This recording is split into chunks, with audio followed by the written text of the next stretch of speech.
여러분 안녕하십니까? 인생은 마치 강물 위를 떠다니는 배와 같습니다. 젊을 때는 힘이 넘치고 바람을 가르며 거침없이 나아가지만 은퇴 후에는 더 이상 새로운 수입의 강물이 흘러들어오지 않습니다. 이제는 조급함보다 평온함이, 경쟁보다 안정이, 무분별한 소비보다 현명한 절약이 더욱 중요해지는 시기입니다. 하지만 안타깝게도 모든 분들이 그런 여유를 누리며 살고 계시는 것은 아닙니다. 요즘은 80세, 90세까지 장수하는 분들이 많아졌지만 오래 산다고 해서 모두 경제적으로 안정된 노후를 보내는 것은 아닙니다. 통장 잔고가 자꾸 줄어들고 연금만으로는 부족하고 여기저기 돈이 나가기 시작하면 나도 이제 경제적으로 어려워졌구나 하는 생각이 들지요. 그런데 혹시 알고 계십니까? 이런 변화가 단순히 물가 상승이나 의료비 증가 때문만이 아니라 우리가 오랫동안 가져온 사소하지만 치명적인 지출 습관에서 비롯될 수도 있다는 사실을 말입니다. 어떤 소비가 우리의 노후 자금을 서서히 갉아먹을까요? 어떤 지출 패턴이 가계를 파탄으로 이끌까요? 또 어떤 습관을 버려야 더 안정적이고 여유로운 노후를 보낼 수 있을까요? 오늘 삶의 교훈에서는 은퇴 후 반드시 피해야 할 5가지 최악의 지출 습관에 대해 함께 이야기 나누어 보려 합니다. 이 습관들은 겉으로는 해롭지 않아 보이지만 반복될수록 우리의 경적 기반을 무너뜨리는 무서운 독과 같습니다. 오늘의 이야기가 여러분의 경제적 안정을 지키는 작은 열쇠가 되길 바랍니다. 만약 오늘 영상이 유익하셨다면 구독 버튼을 눌러주시고 좋아요와 댓글도 부탁드립니다. 여러분의 관심과 응원이 더 많은 분들에게 좋은 정보를 나누는데 큰 힘이 됩니다. 그럼 이제 본격적으로 시작해볼까요? 첫 번째, 자녀에게 과도한 용돈을 주지 마세요. 여러분, 부모의 마음이란 참 간절하고 애틋합니다. 자식이 어려울 때 도와주고 싶고 좋은 것을 해주고 싶은 것이 부모의 본능이지요. 하지만 은퇴 후에도 자녀에게 과도한 경제적 지원을 계속하는 것이 과연 현명한 일일까요?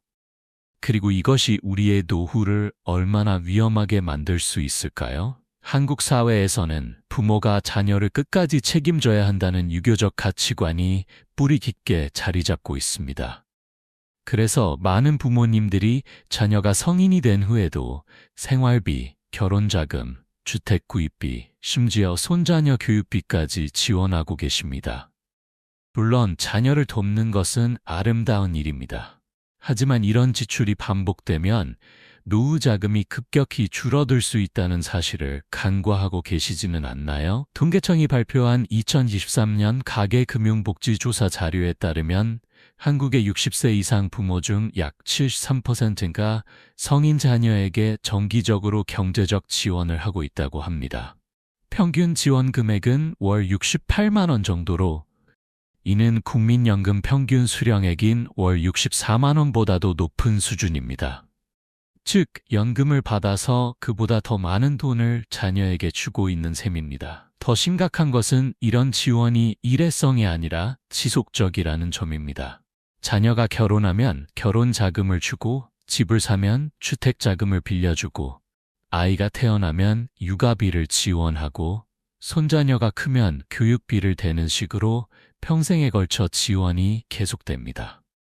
한 자녀당 평균 지원 금액이 5천만 원에서 1억 원을 넘는 경우도 흔합니다. 문제는 이런 지출이 계속되면 부모님의 생활비가 부족해지고 정작 본인들에게 필요한 의료비나 간병비 같은 필수 지출을 감당하기 어려워질 수 있다는 점입니다.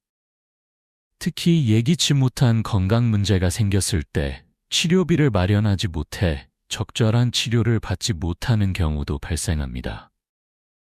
더 큰 문제는 자녀들이 부모의 지원에 의존하게 되면서 경제적 독립 능력이 떨어질 수 있다는 것입니다. 어려우면 부모님이 도와주실 거야 라는 생각으로 재정 관리를 소홀히 하거나 자신의 능력을 넘어서는 소비를 하게 됩니다. 결국 부모는 계속 지원해야 하고 자녀는 독립하지 못하는 악순환이 반복됩니다. 실제로 한국보건사회연구원의 조사에 따르면 부모로부터 정기적인 경제적 지원을 받는 성인 자녀들의 저축률이 그렇지 않은 자녀들보다 현저히 낮다고 합니다. 또한 이들은 신용카드 사용액도 더 높고 가계 부채 비율도 더 높은 것으로 나타났습니다. 또 다른 심각한 문제는 형제자매 간의 갈등입니다. 부모가 특정 자녀에게만 지원을 하거나 지원 금액의 차이가 있으면 형제자매 간에 불화가 생길 수 있습니다. 부모가 돌아가신 후 상속 과정에서도 누가 얼마를 받았는지를 두고 분쟁이 벌어지는 경우가 많습니다. 그렇다면 어떻게 해야 할까요? 가장 중요한 것은 자녀에 대한 지원을 긴급한 상황에서만 제한적으로 하는 것입니다.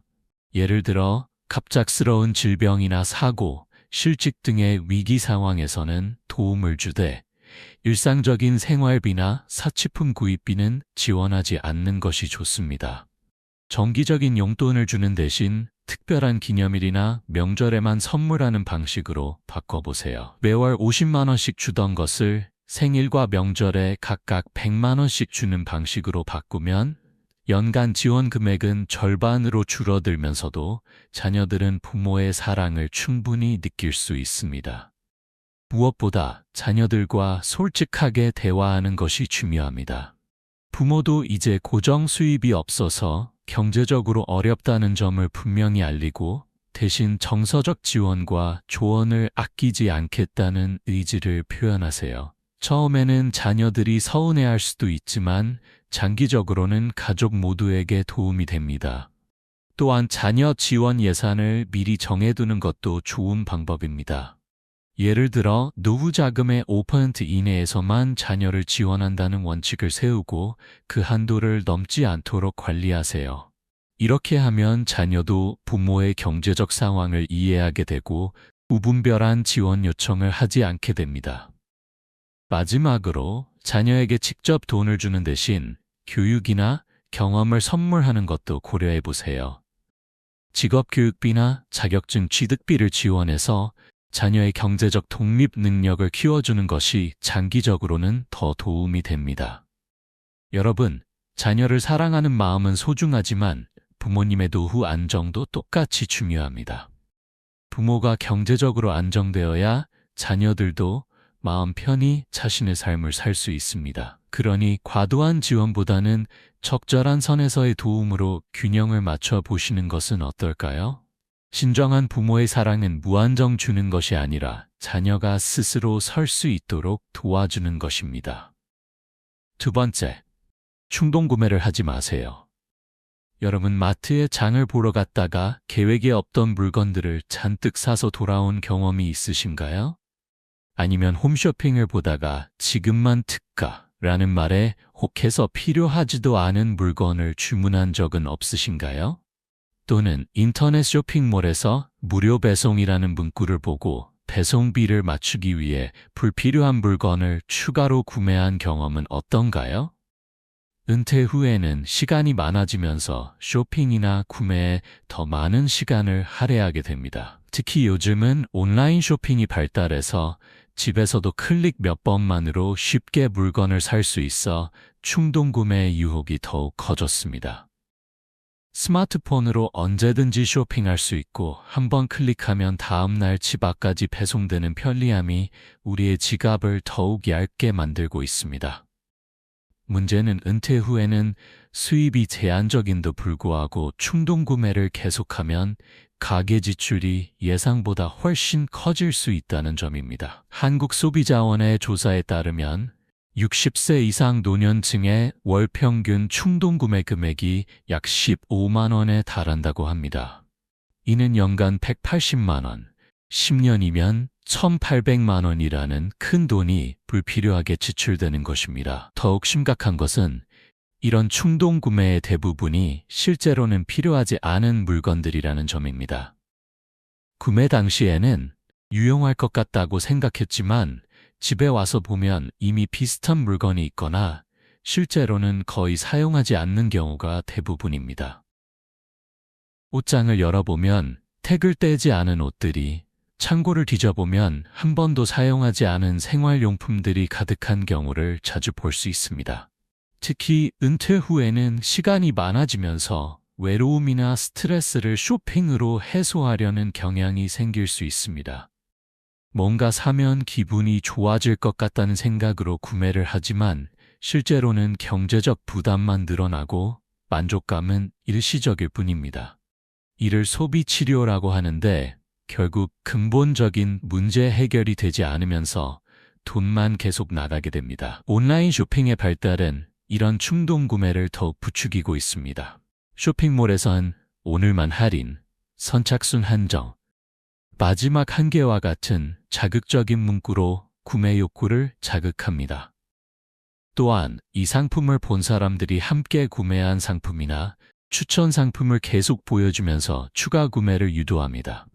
또한 나이가 들수록 판단력이 예전만큼 빠르지 않을 수 있어 사기성 판매나 과장 광고에 속을 위험도 커집니다. 건강에 좋다. 노후에 필수적이다.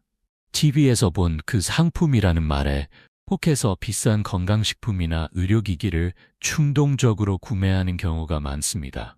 특히 전화 판매나 방문 판매의 경우 영업사원의 말에 혹해서 수백만 원짜리 상품을 즉석에서 계약하는 사례도 빈번합니다. 충동구매의 또 다른 문제는 가족 간의 갈등을 유발할 수 있다는 점입니다. 배우자나 자녀들이 또 쓸데없는 걸 샀다며 지적하면 구매자는 내 돈인데 뭘 사든 상관없다며 반발하게 됩니다. 이런 갈등이 반복되면 가족 관계에도 악영향을 미칠 수 있습니다. 그렇다면 어떻게 해야 할까요? 가장 중요한 것은 구매 전에 한 번 더 생각하는 습관을 기르는 것입니다. 이것이 정말 필요한가? 집에 비슷한 물건이 있지 않나? 다른 곳에서 더 저렴하게 살 수 있지 않을까?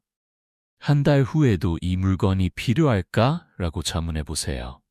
쇼핑 목록을 미리 작성하고 그 목록에 있는 것만 사는 것도 좋은 방법입니다. 마트에 갈 때는 반드시 메모지를 가져가서 필요한 것만 적어두고 그 외의 것은 사지 않도록 하세요. 온라인 쇼핑을 할 때는 장바구니에 담은 후 최소 하루는 기다려보세요. 시간이 지나면 굳이 사지 않아도 되겠다는 생각이 들 때가 많습니다. 월별 쇼핑 예산을 정해두는 것도 효과적입니다. 예를 들어 생필품을 제외한 쇼핑비를 월 10만 원으로 제한하고 그 금액을 넘으면 다음 달까지 기다리는 방식입니다. 이렇게 하면 정말 필요한 것과 그렇지 않은 것을 구분하게 되고 신중하게 구매하게 됩니다. 현금으로만 쇼핑하는 것도 충동 구매를 줄이는 좋은 방법입니다.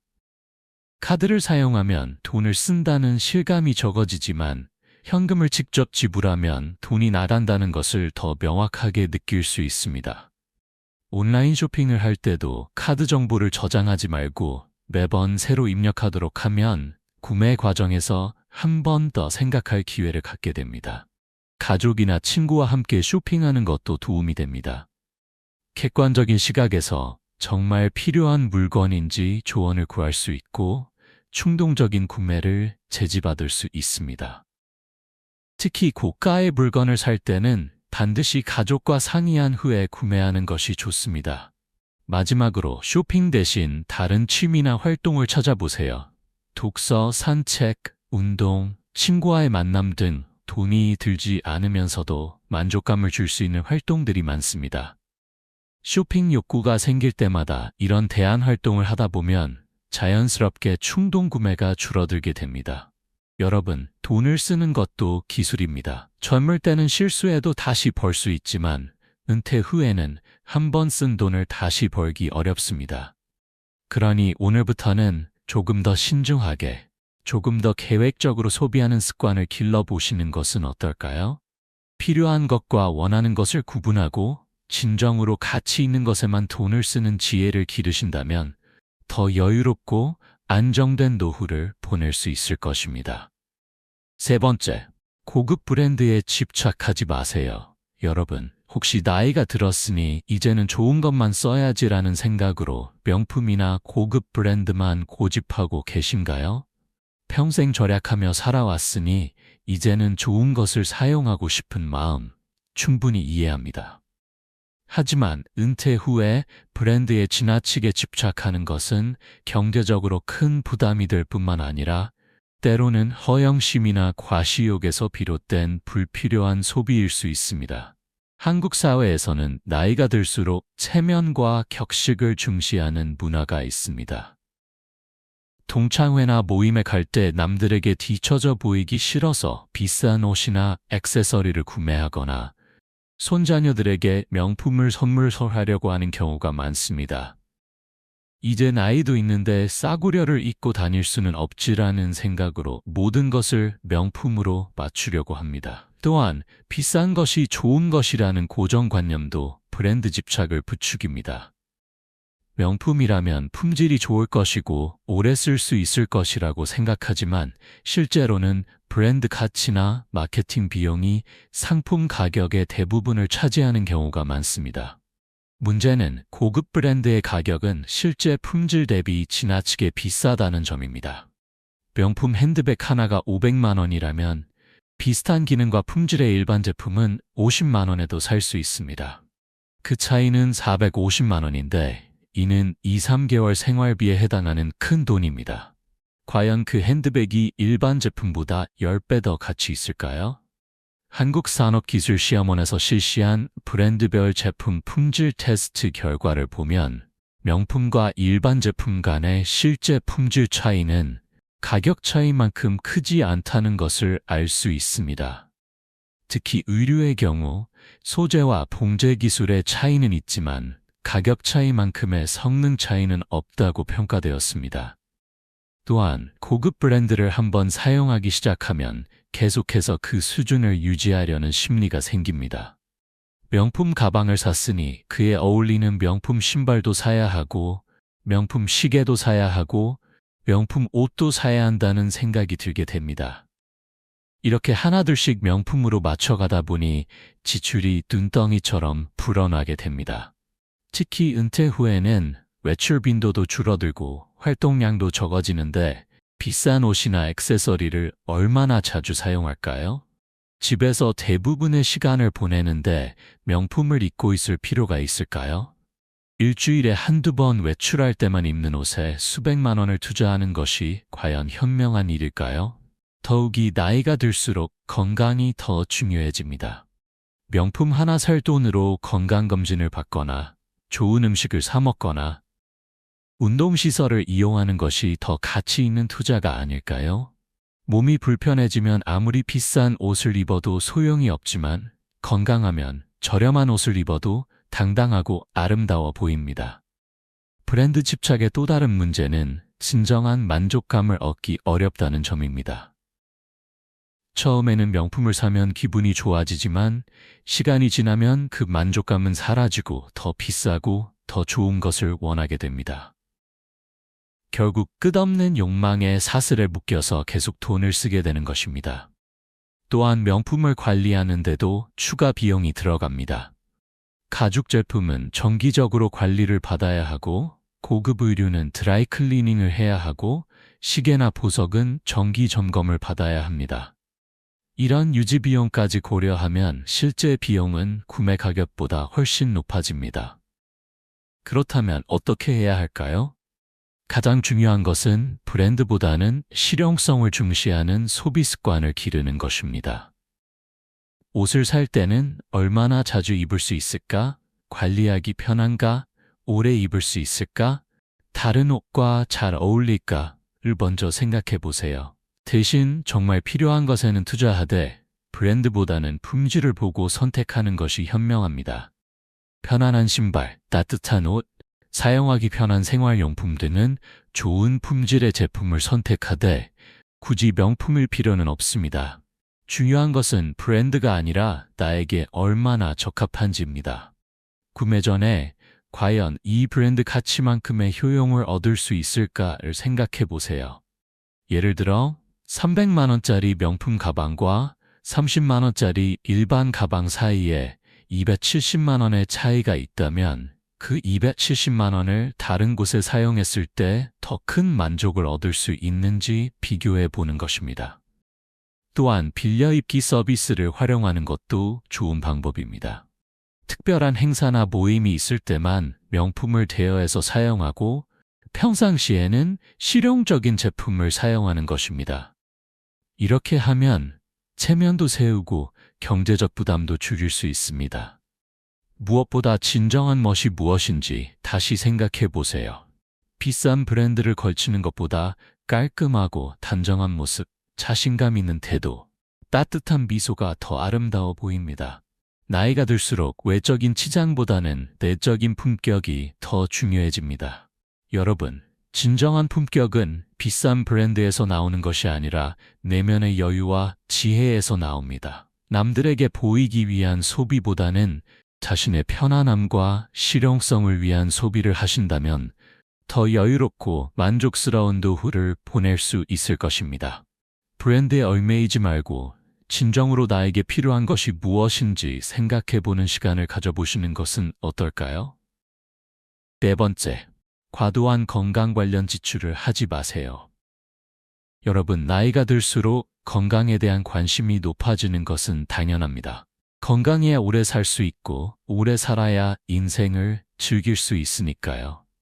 하지만 건강에 대한 과도한 걱정이 지나친 지출로 이어지는 경우가 많습니다. 특히 건강을 위해서라면 돈을 아끼면 안 된다는 생각으로 검증되지 않은 제품에 큰 돈을 쓰는 분들이 많으신데 이것이 오히려 경제적 건강을 해칠 수 있다는 사실을 아시나요? 특히 한국의 중장년층은 건강식품, 건강기능식품, 고가의 의료기기 등에 많은 돈을 쓰는 경향이 있습니다. 홍삼, 인삼, 각종 비타민, 건강즙, 건강차, 효소, 프로폴리스, 루테인, 오메가3 등을 여러 개씩 복용하거나 수백만 원 하는 안마의자, 온열 매트, 음이온 발생기, 적외선 치료기, 자기장 치료기 등을 구매하는 경우를 자주 볼 수 있습니다. 한국건강기능식품협회의 조사에 따르면 60세 이상 노인층의 건강식품 연간 구매액이 평균 240만 원에 달한다고 합니다. 한 달에 20만 원씩 건강식품에만 쓰고 있는 것입니다. 여기에 각종 의료기기, 건강 관련 서비스까지 포함하면 그 금액은 연간 500만 원을 넘는 경우도 많습니다. 문제는 이런 제품들의 효과가 과학적으로 입증되지 않은 경우가 많다는 점입니다. 업체들은 노인에게 필수적이다, 병을 예방한다, 수명을 연장한다, 면역력을 높인다는 과장된 광고를 하지만 실제로는 일반 음식이나 운동으로도 충분히 건강을 관리할 수 있습니다. 식품의약품안전처에서 발표한 자료를 보면 시중에 판매되는 건강기능식품의 상당수가 도움을 줄 수 있다 정도의 효과만 인정받았을 뿐 질병 치료나 예방 효과는 입증되지 않았다고 합니다. 그럼에도 불구하고 마케팅에서는 마치 만병통치약인 것처럼 광고하는 경우가 많습니다. 더 큰 문제는 건강에 대한 불안감을 이용한 사기나 과장 광고가 많다는 점입니다. 암을 예방한다, 치매를 막는다, 혈관을 깨끗하게 한다, 관절염을 치료한다는 근거 없는 주장으로 노인들을 현혹하여 수천만 원짜리 제품을 판매하는 경우도 있습니다. 특히 방문 판매나 전화 판매의 경우 검증되지 않은 제품을 고가에 판매하는 사례가 빈번합니다. 또한 여러 가지 건강식품을 동시에 복용하면 오히려 부작용이 생길 수 있습니다. 간이나 신장에 부담을 주거나 처방받은 약과 상호작용을 일으켜 건강을 해칠 수도 있습니다. 실제로 과도한 비타민 섭취로 인한 중독 사례나 여러 건강식품의 복합 섭취로 인한 부작용 사례가 의료계에 보고되고 있습니다. 고가의 의료기기도 마찬가지입니다. 수백만 원 하는 안마의자나 온열 매트를 사면 건강해질 것이라고 생각하지만 실제로는 일시적인 기분 전환 정도의 효과만 있을 뿐입니다. 더욱이 이런 기기들은 고장이 잘 나고 AS 비용도 비싸서 추가적인 경제적 부담이 될 수 있습니다. 건강에 대한 과도한 지출의 또 다른 문제는 더 비싼 것이 더 좋을 것이라는 착각입니다. 한 달에 50만 원짜리 건강식품을 먹다가 100만 원짜리가 나오면 더 좋은 것 같다며 바꾸고 또 더 비싼 것이 나오면 계속 업그레이드 하려고 합니다. 이런 식으로 건강 관련 지출이 계속 늘어나게 됩니다. 그렇다면 어떻게 해야 할까요? 가장 중요한 것은 검증된 의료진과 상담하는 것입니다. 건강식품을 구매하기 전에 병원에서 정확한 검사를 받고 의사의 조언을 구하세요. 대부분의 경우 값비싼 건강식품보다는 균형 잡힌 식사와 적절한 운동이 더 효과적입니다. 건강 관련 지출은 월 소득의 10-15% 이내로 제한하는 것이 좋습니다. 은퇴 후라면 연금의 15% 이내에서만 건강 관련 비용을 사용하도록 예산을 세우세요. 건강보험이 적용되는 정기검진과 필요한 치료에 우선순위를 두고 건강식품은 정말 필요한 것만 선별적으로 구매하세요. 건강식품을 구매할 때는 반드시 식품의약품안전처에서 인증받은 제품인지 확인하고 성분과 효능을 꼼꼼히 살펴보세요.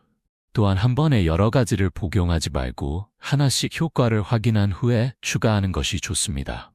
무엇보다 건강의 기본은 규칙적인 생활, 균형 잡힌 식사, 적절한 운동, 충분한 수면, 스트레스 관리입니다. 이런 기본적인 것들은 돈이 많이 들지 않으면서도 가장 확실한 건강 관리 방법입니다. 예를 들어 매일 30분씩 걷기 운동을 하는 것은 공짜이면서도 심혈관 건강, 근력 강화, 체중 조절, 정신 건강에 모두 도움이 됩니다. 제철 과일과 채소를 적절히 섭취하는 것도 비싼 비타민제보다 더 좋은 영양 공급원이 될 수 있습니다. 정기적인 건강검진도 중요합니다. 비싼 건강식품을 사는 대신 그 돈으로 종합 건강검진을 받거나 필요한 치료를 받는 것이 더 효과적입니다. 조기 발견과 적절한 치료가 가장 확실한 건강관리 방법입니다. 또한 사회적 관계도 건강에 매우 중요합니다. 가족, 친구들과의 만남, 동호회 활동, 봉사활동 등은 정신 건강에 도움이 되고 이는 전체적인 건강 상태에도 긍정적인 영향을 미칩니다. 이런 활동들은 돈이 거의 들지 않으면서도 큰 효과를 얻을 수 있습니다. 여러분, 건강은 돈으로만 살 수 있는 것이 아닙니다. 올바른 생활 습관과 적절한 의료 관리가 가장 중요합니다. 과도한 지출로 경제적 스트레스를 받는다면 오히려 건강에 해로울 수 있습니다. 현명한 건강 관리로 몸도 마음도 건강한 노후를 보내시기 바랍니다. 건강 관련 지출을 줄인 돈으로 가족과 함께하는 시간을 늘리거나 취미 활동을 즐기는 것이 더 건강하고 행복한 삶을 만들어줄 것입니다. 5번째, 취미나 여가에 과도한 돈을 쓰지 마세요. 여러분, 은퇴 후에는 시간이 많아지면서 새로운 취미나 여가 활동에 관심을 갖게 됩니다. 골프, 등산, 사진, 서예, 그림, 악기 연주, 낚시, 원예, 요리, 여행 등 평생 해보고 싶었던 일들을 시작하는 것은 참 좋은 일입니다. 취미 활동은 삶에 활력을 주고 새로운 인맥을 만들어주며 정신 건강에도 도움이 됩니다. 하지만 취미 활동에 지나치게 많은 돈을 쓰는 것은 경제적 부담이 될 뿐만 아니라 때로는 가족 간의 갈등을 불러일으킬 수도 있습니다.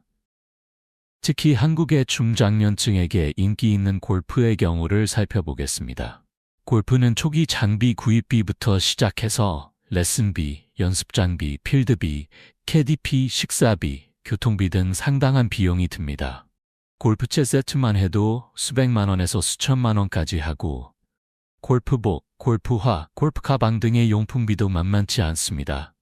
여기에 좋은 골프장 회원권까지 구매하면 억대를 넘기도 합니다.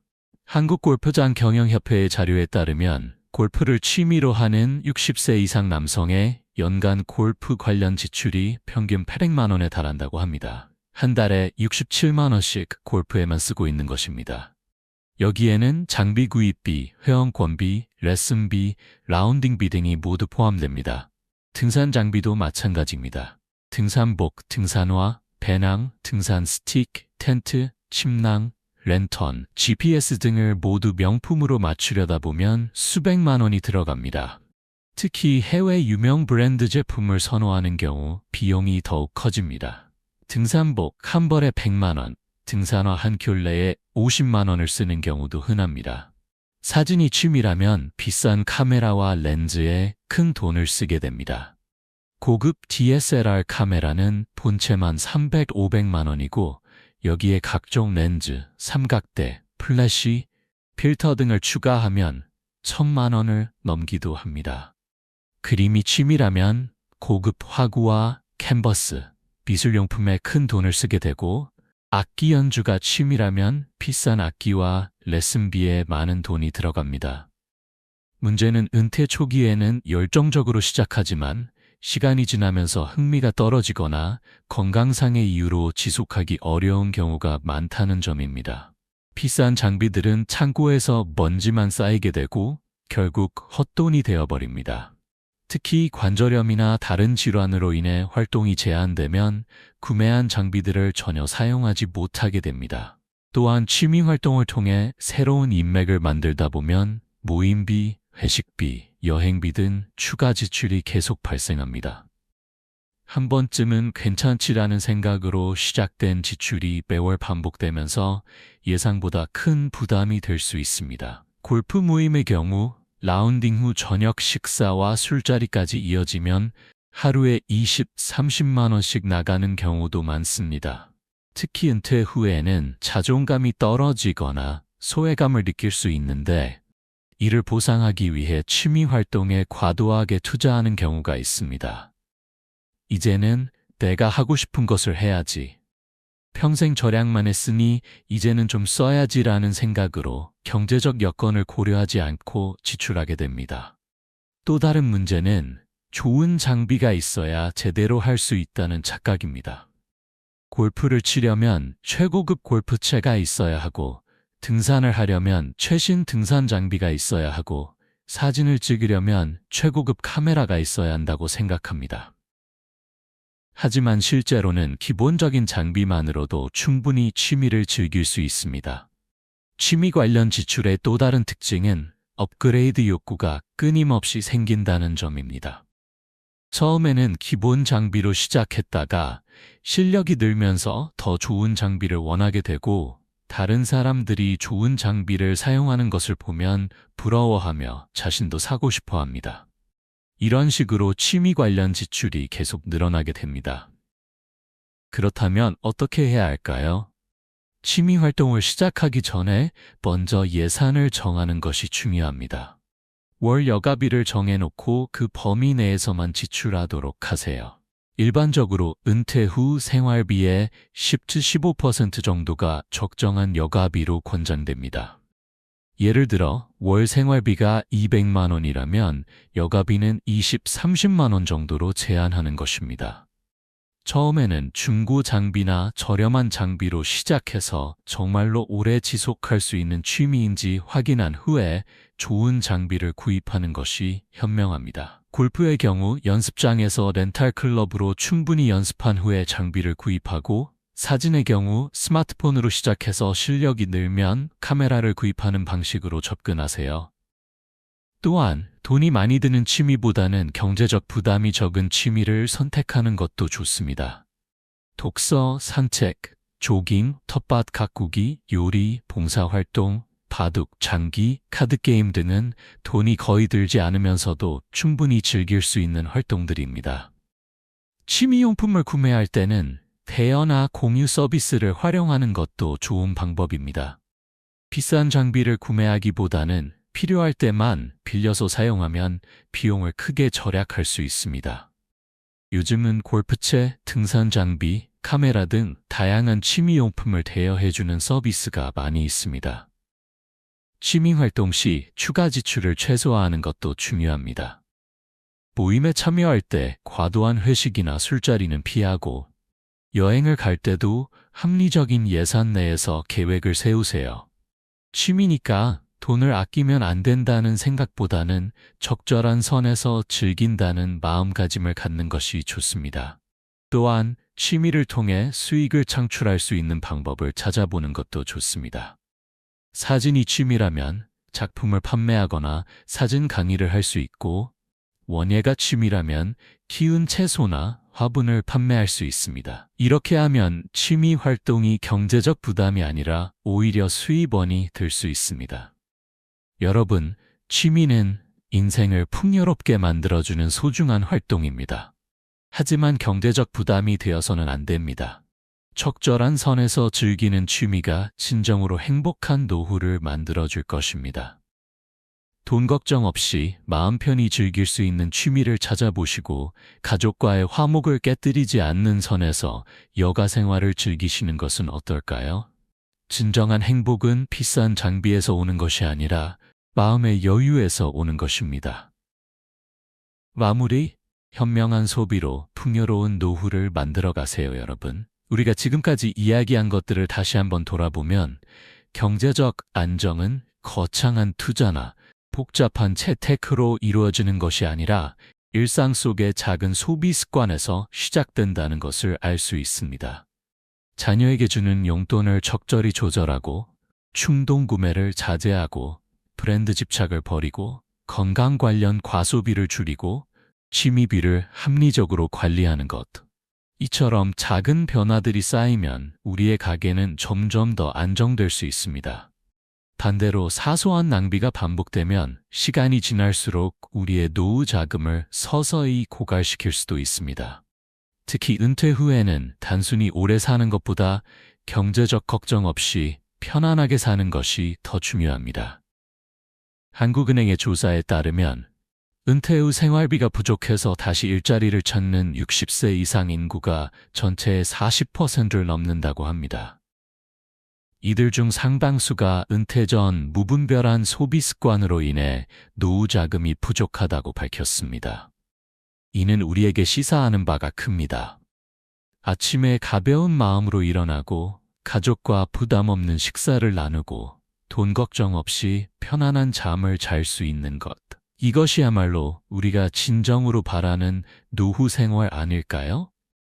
은퇴 후의 소비는 젊었을 때와는 완전히 다른 관점에서 접근해야 합니다. 더 이상 새로운 수입이 생기지 않는 상황에서는 매 지출이 더욱 신중해야 하고 미래를 고려한 계획적인 소비가 필요합니다.